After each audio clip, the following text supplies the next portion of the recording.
My name is Sarah Mitton and my business is called Rhubarb Rhubard Creatives. So it was my 30th birthday and my friend bought me a book called The Moth.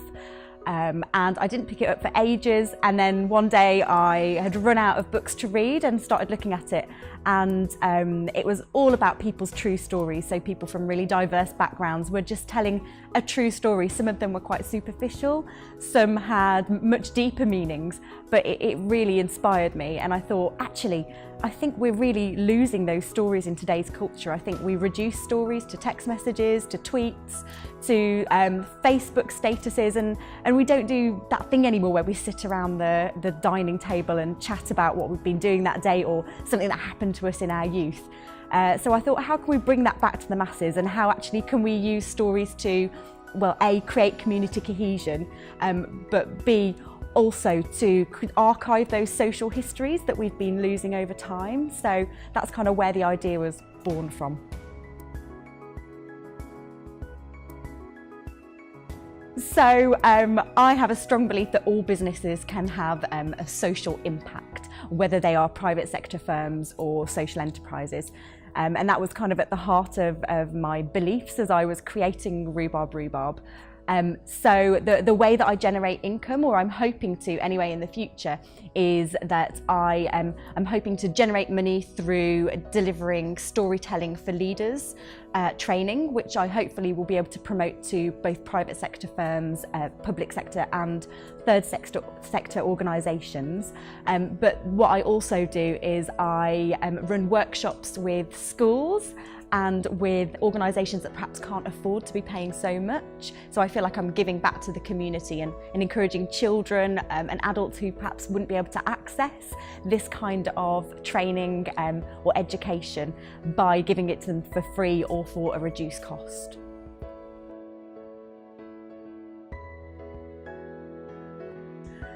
So I remember reading an article saying that when you've just had a baby, the first thing not to do is to start a business or start a master's. So I thought, what I'll do is I'll do both and just see how much I can push myself to the very limit. So I started my master's in September 2014.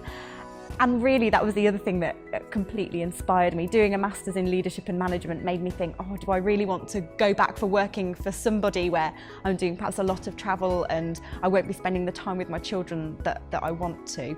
So I thought that while I was on maternity leave, I'd try and have a go or pilot my business idea, which I did. And then perhaps the biggest challenge so far was that day when I sent the email to my previous organisation to say that I wouldn't be coming back. It took a lot of thinking and a lot of stressful evenings chatting to my husband about whether we could make ends meet.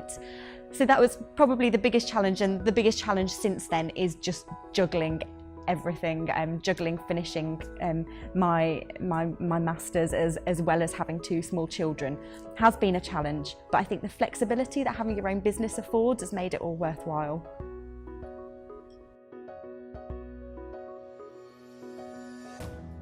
I think when I first had confirmation that I'd had some Arts Council money to run my festival jams, which is storytelling at various festivals across Worcestershire throughout 2016, it was, I'd say, my proudest moment. It was just that feeling that somebody really believes in what I'm doing, and even though, you know, it's only a small fish, it really did make me think, oh, people do believe that this is something that could create impact within communities.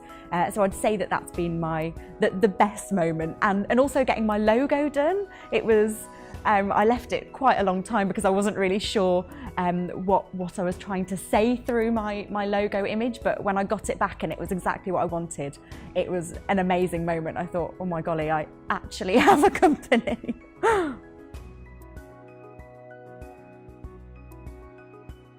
So I've been really lucky that I've been at Worcester University while starting up my business. I would not have done it if I hadn't had the support of both university staff like Lisa and other members of staff and also people who are on my course who perhaps have had a similar background, that they've set up their own businesses after coming through, after working for another company, they've set up their own businesses.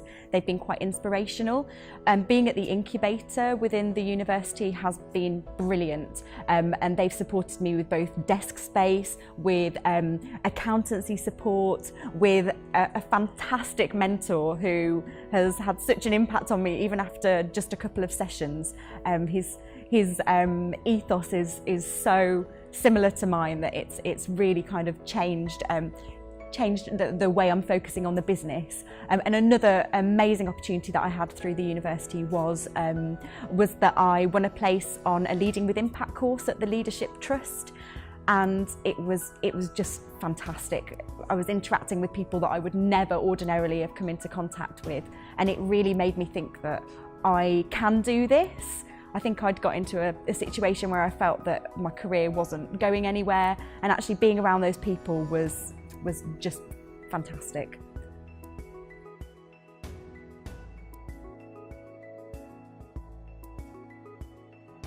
So my best piece of advice would be to get as many people around you as you can. This is not something you can do alone. Even if you are the sole director, the sole shareholder of your business, just make sure that you use all of your contacts. People who you would never have thought of. A close friend of mine's a photographer, and she did my first logo while I had a holding page on my social media site. Somebody who I went to university with got me in contact with some charities that might be interested in the work. And it's just thinking outside the box about who you know and how they might support you, and not being afraid to ask for that support, because you will reciprocate at some point in the future. So I think, yeah, get lots of people around you, be brave. And I do think take the plunge. It is really difficult, but I know people look at me and think, gosh, that was a big risk that you took when you've got 2 small children. And it really was, but already after just 6 months, it is paying off now.